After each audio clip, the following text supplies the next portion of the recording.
তিরুপতি বাবাকে প্রণাম করে নিলাম প্রথমেই, তারপর কানে কাঠগোলাপ দিয়ে দিয়েছি। তো চলো এবার ভিডিওটা স্টার্ট করা যাক। আমি তো রাস্তায় চলে এসেছি তিরুপতি বাবার মন্দিরে যাব বলে।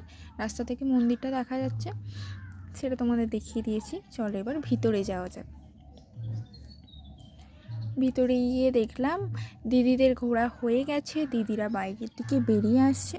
তো কী হয়েছে, দিদিরা বেরিয়ে আসুক, বাইরের দিকে ওয়েট করবে একটু আমাদের জন্য, আমরা একটু ঘুরে আসি। ফাইনালি ভিতরে চলে এসেছি। এবার জুতোটা সাইডে খুলে এবার ঠাকুর প্রণাম করতে যাব। বাবা তিরুপতি বাবার দর্শন করাবো, আমিও করব অ্যান্ড তোমাদেরও করাবো, সেটাই তোমার সাথে শেয়ার করব। দিদিরা বাড়ি চলে যাচ্ছে না, আরেকটু সাইডে একটা পার্ক আছে, ওখানে যাবে। তো ওরা তো অনেকক্ষণ আগে এসেছে, আমিই গেলাম। আমি আগে মন্দিরটা ঘুরি, তারপর পার্ক যাব। এই হচ্ছে আমাদের তিরুপতি বাবা। আমি এর আগে এসেছি একবার দুবার, মানে রাস্তা থেকে দেখে চলে গেছি, মানে ভিতরে আসেনি। আমি এলাম আর সেটাও তোমার সাথে শেয়ার করছি। ভাবলাম আমি একা কেন তিরুপতি বাবার দর্শন করতে যাব, তোমাদেরও সাথে একটু শেয়ার করি।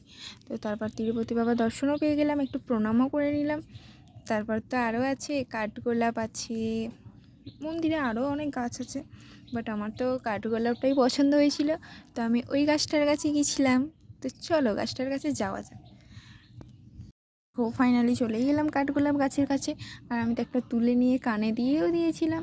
আর আমার তো খুব পছন্দ হয়েছিল ফুলগুলো, আর অনেকগুলো ফুল ফুটেছিল। অন্য কোথাও দেখেছি, মানে এত ফুল কোথাও ফোটে না।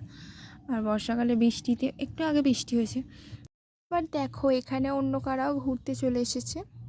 ফুল নিয়ে কানে একটা দিয়ে দিয়েছি, আবার হাতেও একটা নিয়ে নিয়েছি।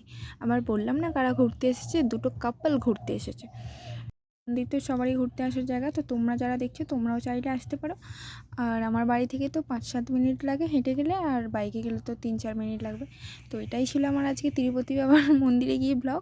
তো তোমার, হ্যাঁ গাইজ, লাইক কমেন্ট সাবস্ক্রাইব করতে ভুলো না। আমার দেখা হচ্ছে নেক্সট ব্লগে। চলো আজকের মতো টাটা।